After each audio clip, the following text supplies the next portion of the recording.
Iyi ni radio BBC gahuza miryango. Ivugira i Londres kuri metero 19, 25, 31 na 41. Ivugira ku mirongo ya FM mu karere k'ibiyaga bigari no kuri interineti kuri bbcgahuza.com.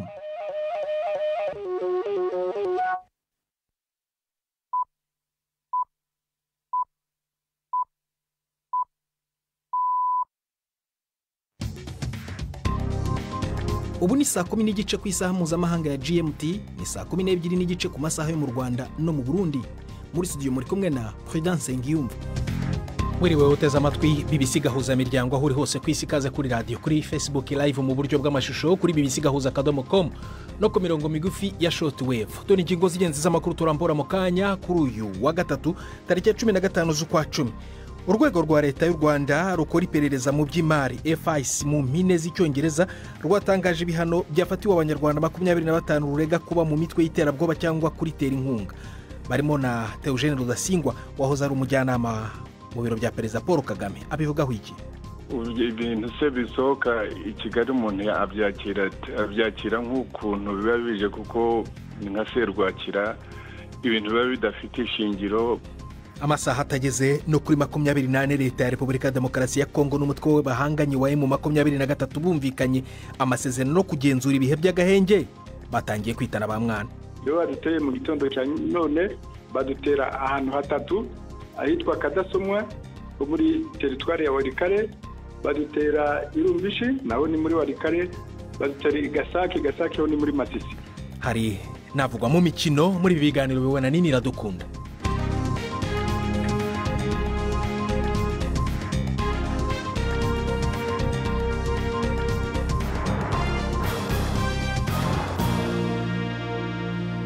Ibi byose n'ibindi ni mukanya nyuma ko Siriake muhawe nayo atugezaho incamake yandi makuru ingenzi avugwa ku isi, aratugezaho ari muri studio za BBC Nairobi. Muri Gaza abantu bariko barabika imfungurwa kubera ibiciro biriko biraduga cyane, no mu gihe hari ubwoba ko ihagarikwa ry'intambara ridashobora kuramba. Umudandaza Wihan Yerunis yabwiye BBC ko buri muntu afite ubwoba ko itangwa ry'imfashanyo rishobora guhagarara. Abategetsi ba Israel bavuga ko urubero rwa Rafa mu manuko rutugururirwa imodoka zijanye imfashanyo uyu munsi, naho hari ziriko zirinjira ziciye mu bindi bibanza. Israel yamaze kugabisha ko izogabanya izo fashanyo mu gihe Hamas itotanga ibiziga by'abari bagizwe ingwati bisigaye muri Gaza. Israel ubu iramaze gusubiza ibindi biziga 45 by'abanyepalestine muri Gaza mu kubahiriza amasezerano yo guhanahana abari bafashwe ku mpande zose. Kenya yatangaje imisi ndwi yo kugandarira uwahoze ari umushikiranganje wa mbere Raila Odinga mu gihugu cyose yitavye Imana afite imyaka 80. Perezida William Ruto yavuze ko yari gihangange muri demokrasi, akaba yari n'inzira bwoba mu guharanira ukwishira n'ukwizana. Odinga yamaze imyaka myinshi ari umukuru w'abatavuga rumwe n'ubutegetsi, atsindwa amatora inshuro 5, akaba yaheruka kwitoza mu myaka 3 iheze. Imyerekano yakurikiye amatora atavuzwe ko rumwe yo mu 2007 yahitanye abantu ibihumbi n'ibihumbi mu bwicanyi butari bwigere bubaho mu gihugu ca Kenya kuva cikukira. Uwo bitoreza hamwe nk'icegera c'umukuru w'igihugu mu 2022 Martha Karua yarungitse ubutumwa bwo guhoza umuryango wabuze. It is with great shock and sadness. Yabaye inkuru ibabaje cyane kandi y'inshamugongo kumva mu gitondo urupfu rwa Raila Odinga. Raila hafi ubuzima bwe bwose yarwaniye ukwibohora kw'abanyakenya n'uko abanyafrika. Ubuzima bwe ni igisobanuro cy'urugamba rwo kubohora byuzuye abanyakenya. For total liberation of the people of Kenya. Umuhari wa M23 ushigikiwe n'u Rwanda wagirije ingabo za Kongo kugira ibitero mu turere uwo muhari ugenzura mu buseruko bwa Repubulika ya Demokarasi ya Kongo. Umuvugizi w'uwo muhari avuga ko igisirikare cyakoresheje drone hamwe n'indege z'intambara mu gutera bombe mu bice bibamwo abantu benshi mu ntara za Kivu y'Epfo n'iya ruguru, zihitana abantu benshi ariko nta gitigiri cyatanzwe. M23 yagirije leta ya Kongo kurenga ku mugambi w'amahoro inyuma y'umunsi umwe gusa impande zose zishize umukono ku masezerano abonwa ko ari intambwe hambaye igana kurangiza intambara. ibihugu vya Pakistan na Afghanistan bivuga ko vyumvikanye guhagarika intambara by'agateganyo nyuma yo gusubira gutana mu mitwe ku rubibe bisangiye kuri uyu wa gatatu. Kare ibinyamakuru vya leta ya Pakistan vyari vyavuze ko habaye ibitero vy'indege ku birindiro vya Taliban mu ntara ya Kandahar hamwe no ku bakuru bo mugwi witwaje ibirwanisho w'abanyepakistan ku mugwa mukuru i Kabul. Abategetsi b'Abataliban muri Afghanistan bagiriza igihugu ca Pakistan kwica abasivile 12 i Kandahar banakomeretsa abandi benshi. Imishamirano yadutsemwo ubwicanyi mu mpera z'iyinga igihe Afghanistan yatanguza ibitero ku bibanza vyinshi biri ku rubibe, yagiriza Pakistan ibitero vyaheruka harimwo na 2 ku mugwa mukuru i Kabul. Perezida w'Uburusiya Vladimir Putin ariko aronera kugirana imigendanire na leta nshasha ya Syria inyuma y'amezi 10 arangiye inshuti yiwe magara Bashar al-Assad atembagajwe ku butegetsi. Yakiriye Perezida Ahmed al-Shara mu rugendo rw'iyo rwa mbere i Moscow. Inkuru ya Sasha Shikta mugiye gushikirizwa na Prime Ndikumagenge. Igihe abitwaje ibigwanisho muri Syria bariko bararangiza igitero cabo cabaye nk'umuravyo bakava Idlib bagashika i Damas mu kanya gato, Bashar al-Assad yaciye ahungira rwihishwa mu kigo c'indege gikuru c'Uburusiya, hanyuma ava ngaho aja i Moscow. Wararongo yabitwaje ibigwanisho ubu niwe mukuru mushasha wa Syria, none yaje i Moscow gusaba ko Assad atangwa no kuvugana kazoza k'ibigo vya gisirikare vy'Uburusiya muri Syria. Perezida Putin yijeje Ahmed al-Shara ko mu migenderanire na Syria leta y'Uburusiya yamye yisunga ineza y'abanyasiriya aho gushira imbere inyungu zayo za politike. Ni ikintu gikomeye ku Burusiya kuba al-Shara yemereye Putin ko Syria izokubahiriza amasezerano yarahasanzwe hagati y'ivyo bihugu. Abashikiranganje bo kwivuna umwansi bishirahamwe ryo kwivunira umwansi hamwe OTAN bari mu nama i Bruxelles baganira ku kongereza ifashanyo igihugu ca Ukraine n'ingene bo kongereza uburyo bwo kwivuna Uburusiya. Umunyamabanga wa leta ya Amerika jejwe kwivuna abansi Peter Hegseth yavuze ko Amerika n'inshuti zayo bizotuma Uburusiya buhatakariza vyinshi mu gihe butohagarika iyo ntambara. Ubudagi bwavuze ko bushobora gutanga miliyoni 500 y'amadolari mu kugura ibigwanisho vya Amerika byo guha Ukraine. Uwo mushikiranganje wo kwivuna abansi kandi Boris Pistorius yavuze ko Ubudagi bushobora kurungika indege zabwo z'intambara muri Pologne, unatange umutahe urenga miliyardi 11 z'amadolari mu guhingura drone mu myaka iri imbere. Prida urakoze Siriake muhabona yo kuri amakuru ya BBC.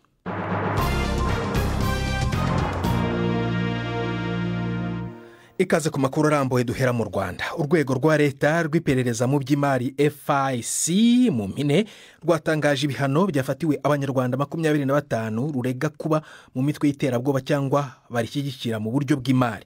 Barimo abahoze mu buyobozi bukuru bwa politike nka Theogene Rudasingwa n'ubw'ingabo z'igihugu nka Kayumba Nyamwasa, ariko ubu bari mu buhungiro. Harimo kandi n'abahoze mu gisirikare cya leta y'uwahoze ari Perezida Juvenal Habyarimana, ubu bari mu mutwe w'inyeshyamba za FDLR. Iki cyemezo kibuza buri wese kuba yagira icyo akorana n'aba bantu mu rwego rw'imari ndetse n'imitungo yabo ibonetse igafatirwa. Inkuru ya Jean Claude Mwambutsi Kigali. Urutonde rwashyizwe hanze n'ikigo cy'ubutasi mu by'imari Financial Intelligence Center rugaragaraho abantu 25 barimo umugore umwe, Lieutenant General Gaston Iyamuremye uzwi nanone nka Victor Byiringiro, imyaka 76, yamenyekanye mu mutwe wa FDLR akaba ari nawe unawuyoboye. Itangazo ryasohoye rivuga ko uyu akekwa kuba ari mu karere ka Warikare ka Repubulika Demokarasi ya Kongo. Nkuko bivugwa n'iri tangazo, uyu niwe uyobora umutwe wa FDLR, wakaba yaragize uruhare mu gutegura ibikorwa byibasira u Rwanda. Undi ni General Major Pacifique Ntawunguka uzwi nka Omega. Uyu nawe ngo akaba ari mu gace ka Warikare, kimwe na mugenzi we ashinjwa kugira uruhare mu gutegura ibikorwa by'iterabwoba byibasiye u Rwanda. General Major Antoine Hakizimana imyaka 54 we abarizwa mu mutwe wa CNRD FLN, agashinjwa kuba yari ku isonga y'ibitero byagabwe n'umutwe wa FLN mu gace ka Nyaruguru. Leta y'u Rwanda ivuga ko uyu musirikare abarizwa mu gihugu cy'u Burundi. General Kayumba Nyamwasa yabaye umugaba mukuru w'ingabo z'u Rwanda, aza guhungira muri Afrika y'Epfo, ari naho akiri ubu. ubutegetsi bw'u Rwanda buvuga ko uyu mugabo w'imyaka 67 yagize uruhare mu bikorwa by'iterabwoba ndetse akaba yaranabihamijwe n'inkiko zo mu Rwanda. Major Rudasingwa Theogene ari mu bashinze umutwe wa RNC kimwe na Kayumba Nyamwasa. Itangazo rivuga ko uyabarizwa muri Leta Zunze Ubumwe za Amerika, akaba ashinjwa kuba yari inyuma y'ibisasu bya grenade byatewe mu mujyi wa Kigali hagati y'umwaka w'2010 na 2013. Mu basivile bari kuri urutonde ku isonga haza Padiri Thomas Nahimana. Uyu mugabo ukunze kumvikana anenga ubutegetsi bw'u Rwanda, akunze no kugaragazwa nk'umukuru w'ikiswe guverinoma y'u Rwanda ikorera mu buhungiro. Uyu nawe aregwa guhuza ibikorwa by'imitwe y'iterabwoba ndetse no kwitera inkunga y'amafaranga. Uretse abasirikare n'abanyapolitiki, uru rutonde rugaragaraho n'amazina ya bamwe mu bantu bazwi cyane ku mbuga nkoranyambaga. Abo ni nka Jean Paul Turayishimiye na Musabyimana Gaspard wa Radio Inkingi ikorera ku muyoboro wa YouTube. Bombi baregwa iterabwoba no kwifashisha itangazamakuru bamamaza iri terabwoba. Umugore rukumbi uri kuri urutonde ni Uwizera Christine ubarizwa muri Leta Zunze Ubumwe za Amerika. Aregwa gushyigikira umutwe wa FLN ndetse no gushishikariza iterabwoba. Itangazo rivuga ko kunyuranya n'iki cyemezo ukaba wakorana n'aba bantu bishobora gufatwa nk'icyaha giteganywa n'itegeko rihana ibirimo icyaha cyo gukwirakwiza amafaranga afite inkomoko mbi, iterabwoba no gutera inkunga ibikorwa byo gukwirakwiza intwaro zirimbura imbaga. Jean-Claude Mwambutsa, BBC Gahuzamuryango, i Kigali. Urakoze Mwambutsa. Twagerageje kuvugisha umuyobozi wa FIC nyirizina adusubiza mu butumwa kuri WhatsApp ko ayandi makuru ari ku rubuga rwabo rwa interineti. Ariko twavuganye n'umwe mu bavugwa muri uru rutonde, Theogene Rudasingwa uri Washington, akaba ayobora ishyaka Rwanda Freedom Movement Ishakwe. Ibintu se bisohoka i Kigali umuntu abyakira nk'ukuntu biba bije, kuko nka serwakira ibintu biba bidafite ishingiro, bakagira batya bagashishimura nyine ilisiti iteye kuriya, bavuga ko abantu bakora ibikorwa by'iterabwoba, ibintu bidafite ishingiro. Kuri jyewe rero mu by'ukuri mbifata nk'ibisanzwe, uretse ko biba bitangaje nyine kuba leta yakora ibintu birimo amafuti nka biriya, ibinyoma gusa. Uravuga ko ubifata nk'ibisanzwe, ariko ni ibintu bimeze nk'ibikomeye kuko barabashinja kuba abaterabwoba. Ariko ubucyo ko jyewe bankatiye muri 2011 ngira ngo bankatiye imyaka, ubu ngendana igifungo bankatiye cy'imyaka 24, kandi nibyo baturegaga icyo gihe ko tukora ibikorwa nka bene ibyo ngibyo. Ariko murabizi, ngira ngo mugomba kuba babisame, abanyarwanda benshi barabizi ndetse n'abanyamahanga barabisomye uko bashaka kunyica. None se umuntu ugukatira imyaka 24 agashaka kukwica, kuba yakwandikaho noneho ibyo ngibyo ko ukora ibikorwa by'iterabwoba, ariko nyine tuzabikurikirana. Uretse ko umuntu atashakisha ubutabera mu Rwanda, ntiwabushakisha mu Rwanda kuko ntibubayo. Ahubwo iyo leta itorega ibyo ngibyo niyo ahubwo ikora ibikorwa by'iterabwoba, uretse mu Rwanda ndetse no mu karere. Kuba bafashe icyemezo cyo kubashyira ku rutonde rushingiye ku baterabwoba, cyane cyane mu rwego rw'ubukungu, se hari imitungo mufite mu Rwanda cyangwa se iyo mufite muri Leta Zunze Ubumwe za Amerika mufite impungenge ko ishobora gufatirwa? Uretse ko iyo mitungo nta niyo dufite, iyo twari dufite mu Rwanda barayitwaye. Ariko no hanze aha ngaha n'icyo gihe bankatira imyaka 24 muri 2010 bari bohereje ibyo bita extradition, impapuro z'amategeko zisaba ko wakurwa aho uri ukajyanwa mu Rwanda. Ibyo rero leta y'inahangaha yabiciye amazi kuko nta shingiro byari bifite, n'ibintu bishingiye kuri politike nyine mbi y'u Rwanda. Ibyo rero ntabwo ari leta y'inahangaha, ari hirya no hino ku isi, ntabwo bigeze babishyiramo uburemere, ntabwo bigeze badufata ngo badusubizeyo. N'ibyo ngibyo rero banditse badushyira urwo rutonde, niko bizagenda kuko ntawe uzabiha agaciro. Ariko ngira ngo biba hariho leta ya mbere, ubu leta yarahindutse, ntabwo se n'ibyemezo bishobora guhinduka. Ndavuga muri leta muri Leta Zunze Ubumwe za Amerika. Nubwo urebye mu by'ukuri bigomba kuba ari byo Kagame atekereza, ariko ntabwo leta z'inahangaha niyo zihindutse iracyari leta igendera ku mategeko. Ku rutonde rwasohowe ruriho amazina menshi harimo n'iryawe, harimo n'umwirondoro w'abamwe muri abagize uru rutonde nka nimero za pasiporo cyangwa se abafite ubuhunzi, hariho nimero z'amakarita y'ubuhunzi bwabo. Nta mpungenge ufite ko bishobora kugukumira mu ngendo zawe wowe usanzwe ukora? Oya, na gato rwose, na gato nta kizigera nta mpamvu ngewe mbona nshobora kudindira mu bikorwa byo nkorwa, nta bikorwa bibi byo nkora. Eugene Rudasingwa, tugeze ku isaa 12 zirenzeho iminota 45 mu Rwanda no mu Burundi. Mu kanya turagaruka ku makuru arambuye. Iyi ni BBC Gahuza, yumva no kuri bbcgahuza.com cyangwa kuri Facebook live mu buryo bw'amashusho. Ndi Prudence Ngiyumva.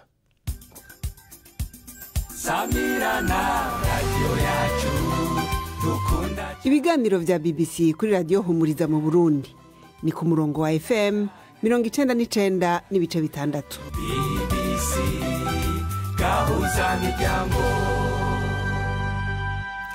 Tugaruke ku nkuru twabagejejeho ejo hashize y'amasezerano hagati y'intumwa za Repubulika ya Demokarasi ya Kongo n'abarwanyi b'umutwe wa M23.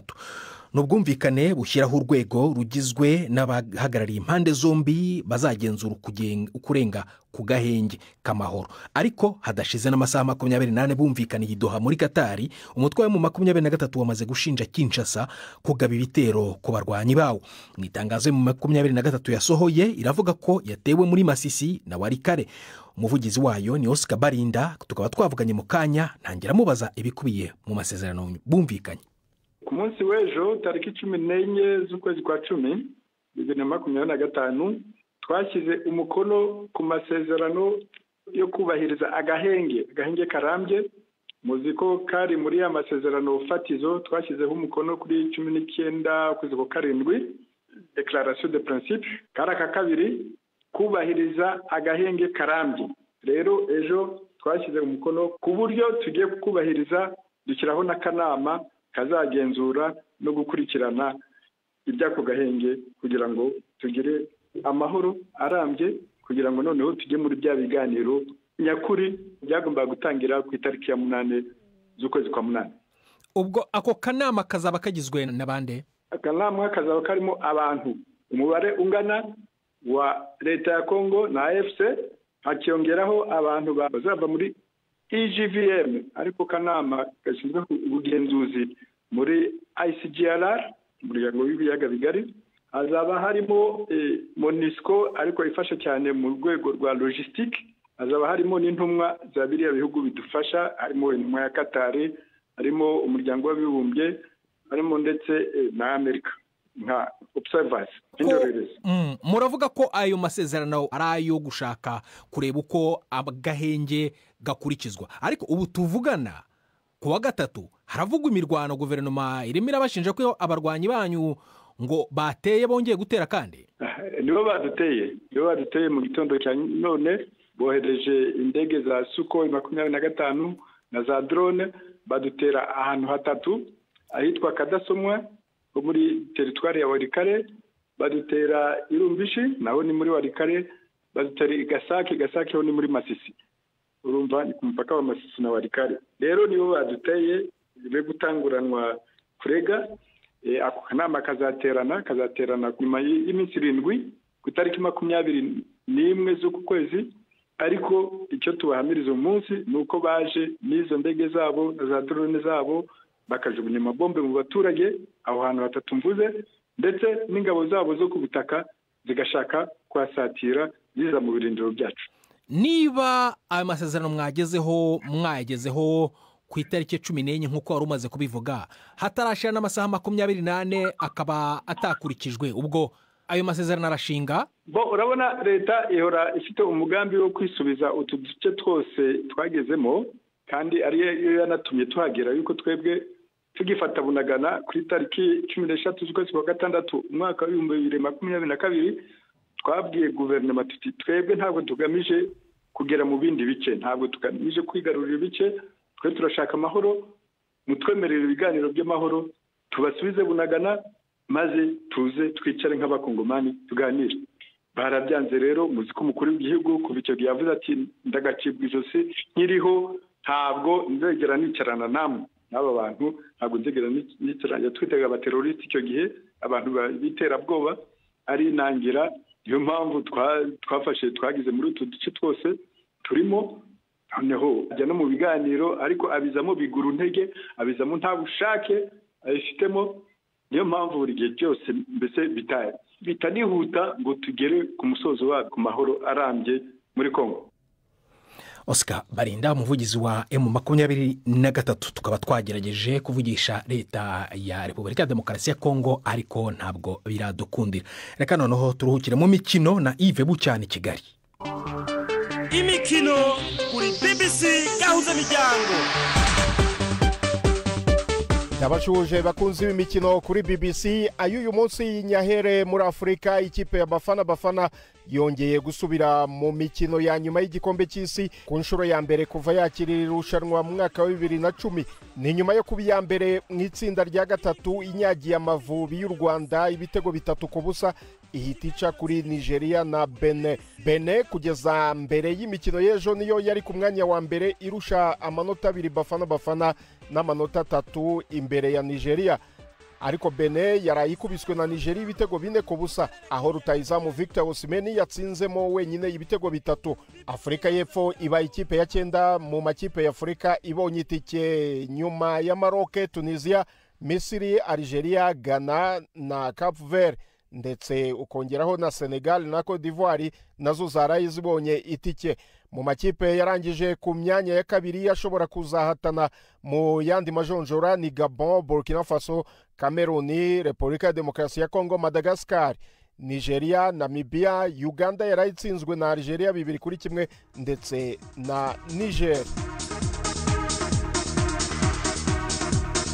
Ahandi Cristiano Ronaldo yarayatsinze ibitego 2 ashyiramo amateka mashya yo gutsinda ibitego byinshi mu mikino y'amajonjora y'igikombe cy'isi, ariko ikipe ye ya Portugal yashoboye gusa kunganya na Hongrie ibitego 2-2 mu gihe Ubwongereza bwaraye butsinze Latvia ibitego 5-0 bugahita bubona itike y'igikombe cy'isi. Portugal hasigaye iminota mike ngo ibone umwanya mu marushanwa ataha azabera muri Canada, Mexico na Amerika.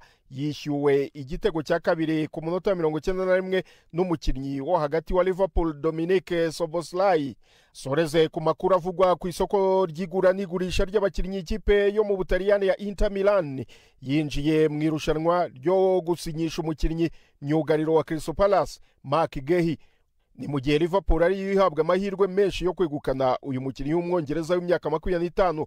Chelsea na Barcelona zo ziri gukurikirana rutayizamu wa Dinamo Zagreb Cardozo Varela ufite imyaka 16. Ni mu gihe ikipe ya Brighton ivuga ko idateganya kugurisha umukinnyi wo hagati wa Cameroon Carlos Baleba. Ayo niyo y'imikino nabateguriye. Gendi Yves Bucyana.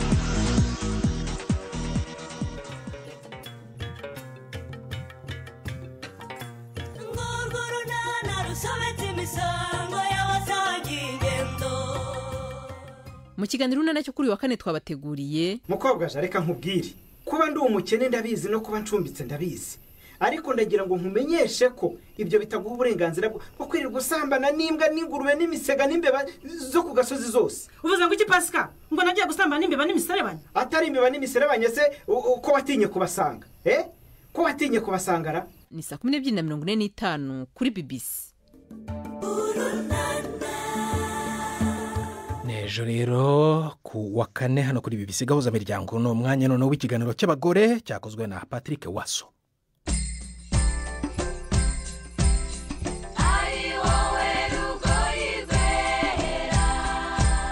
Ndabaramukije nongera ndabaha n'ikaze muri iki kiganiro cy'abakenyezi cyo kuri wa gatatu itariki 15 ukwezi kwa 10 umwaka wa 2025. Muri iki kiganiro tuganira n'umugore umwe rukumbi arongoye intara imwe muri 5 zigize Uburundi. Denise Ndaruhekere arongoye intara yagutse ya Buhumuza. Uyu mufasoni ninde? Yatanguye gute ivyo bikorwa vya politiki? Afatanya gute ako kazi no kwitwararika ivy'urugo rwiwe? Inyishu atangura tubwira uwari we. Denise Ndaruhekere jewe nkaba ndamutswa intara ya Buhumuza uyu munsi guhera ku itariki 3 z'ukwezi kw'indwi ku mwaka wa 2025. Jewe rero natanguye kuja mu bijanye n'intwaro hari muri 2014 ku itariki 14 z'ukwezi kwa gatatu, aho umukuru w'igihugu yangena kuba umuhanuzi wa buramatari w'intara ya Muyinga, yarajejwe ivy'imibano, inkino n'imico kama. Ivyo narabibayemwo gushika mu 2020, aho mu 2021 bihindukiye hakajamwo byo mu biro vy'intara kwa buramatari habaho abo bita abayobozi bishikira, cangenwa kuba umuyobozi mwishikira wa buramatari w'intara ya Muyinga. Niho rero nabandanirije ejo bundi muri 2025 amatora aheze, cangenwa kurongora intara ya Buhumuza. Imbere yuko nja mu vy'intwaro nari nsanzwe ndi mu gisata c'indero, aho nari ndongoye ishure ryisumbuye rya Lycée Communale Kamaramagambo, naryo nyene nkaba narigiye ko mvuye ku ishure ryisumbuye rya commune ryitwa College Communale Buvumbi. Ivyo rero maze gushika mu vy'intwaro byaramfashije kugira ngo nshobore kwiyorienta neza canke gukora ibikorwa ntuje. Amabanga mujejwe yo kurongora intara no kuba inarugo muyabangikanya gute? Jewe rero tuvugana ndubatse, mfise uwo twubakanye umufasha hamwe n'abana 3. Abo bana 2 bari muri kaminuza, uwundi umwe nawe ari mu mwaka wa 11. Kugira ngo dushobore guhurangura ibikorwa bijanye n'ivy'intwaro neza, bisaba ko tubanza uwo twubakanye tubanye neza, tukavyumva kumwe kugira ngo n'ivyo mu rugo tube tubitunganya neza. Ukijanye no gutunganya ivyo mu rugo ubifatanije n'intwaro navyo, nuvuga ntisi umutwaro muremure, kuko uraheza ukamenya ingene uvyipangako, ukamenya umwanya w'ibi n'umwanya wa biriya. Hanyuma ikindi kiba gikenewe no kwama turiko turagiriranira ibiganiro n'uwo twubakanye, ivyo mba mfise nk'amaprograme nkabimubwira, ivyihutirwa nkabimubwira, ibisaba ko nja handi hantu nkabimubwira, kugira ngo nawe yumve yuko hari ivyo menya ingene abaranyunganira n'abandi kandi dusanzwe tubana muhira bashobora kuba baranyunganira umwanya mba ntahari. Ingingo mufata nka buramatari wo mukenyezi, mubona abagabo bayikurikiza vyoroshe? Barazubahiriza kandi bategerezwa kuzubahiriza, kuko batazubahirije ntiboba bagagaye jewe, boba bagaye wantumye nawe ni nyene shubahira umukuru w'igihugu. Bategerezwa kubona yuko ingingo dufata tuzifata kandi ziba zisunza amategeko. Ni iyihe manuro mwoha abigeme kugira ngo nabo nyene bazoshobora gushikira ibibanza bifatirwamo ingingo? Nk'impanuro noca ntanga ku bakiri bato kugwaruka rw'abigeme, n'impanuro zibahamagarira kwiga.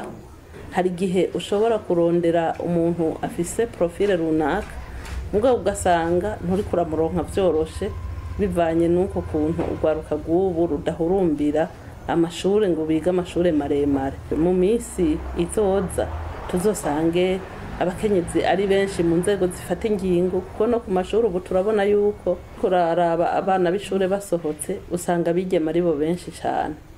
Nivyo rero twifuza ko uko ari benshi mu mashure no mu baheza barangiza amashure bakarangiza za kaminuza boba benshi, kugira ngo igihugu nicabakenera kibaronke vyoroshe. Ikiganiro c'abakenyezi cy'uyu munsi kigarukiye ngaha, naho butaha.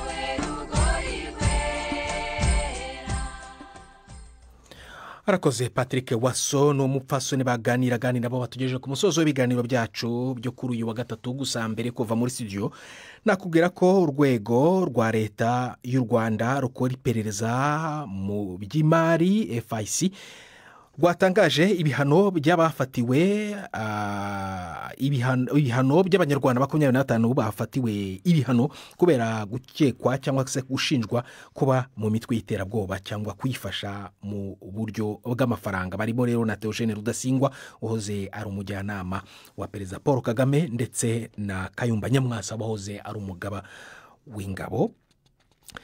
Naho muri Repubulika ya Demokarasi ya Kongo abarwanyi b'umutwe wa M23 barashinja leta ya Repubulika ya Demokarasi ya Kongo kubatera nyuma y'amasaha atageze no kuri 28 bumvikanye uburyo bwo kugera ku gahenge idoha muri Qatar. Aya makuru ushobora kongera kusanga kuri bbc.gahuza.com.